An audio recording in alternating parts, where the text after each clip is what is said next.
So yeah, do you think that them like trying to be carbon neutral by 2050 is like too ambitious, or do you think it's not ambitious enough? I think that anything we do is a step in the right direction, and the more we can do, the better. Because even saying we will do this by 2030, still are we're not going to make our planet. We're not going to make the planet back to like what it was. The planet is already damaged, and we've already got all these effects from global warming and everything. You know, there's disasters happening all over the world with fires and floods and things, and it is all linked to what we do. So the quicker we can get things happening, the better. So for Southampton City Council, obviously they own a lot of buildings, so the more they can do, the better. But any new builds shouldn't be having gas put in them and should be having solar put in as standard, because that's the way we need to be sourcing our energy. We also need to be getting our energy from eco-friendly energy suppliers. So for example, we use Ecotricity, there are others available. So our energy isn't coming from burning fossil fuels. Anything that comes into the house that we're buying is coming from eco sources, although we've got photovoltaic panels, so we are generating our own electricity as well.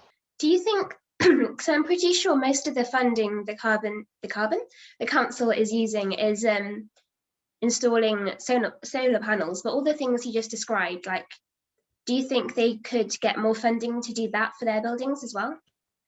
I think Southampton's doing really well at getting funding at the moment, because for the active travel, they've got one of the biggest lots of money from the last load of money that was given out. And I just think we have to be putting money in all the green industries, because that's where the money should be going. We shouldn't be putting in gas boilers, and we shouldn't be buying petrol and diesel cars. All these things add up, and the council does seem to be good at applying for these funds. And thank goodness the government is now putting some of these funds out there. To really be thinking everything, single thing Southampton buys, is there an even better way to go? On the same lines, so do you think that local businesses in Southampton, they'll like follow the council's suit? Because obviously the council's got loads of grants and that's really good. But do you think local businesses will install solar panels to like be encouraged by that, if that makes sense? Yeah, I mean, I think the grants, there's definitely grants available for various things, but it's whether you fulfill the criteria. So even the Green Homes grant we got, if we were unemployed, we've got double the amount of money, you know, if we were on benefits. But the money is out there, but you've got to fit the criteria. So I don't know what there is for businesses. I do know there's plenty of businesses in Southampton that are really eco-friendly,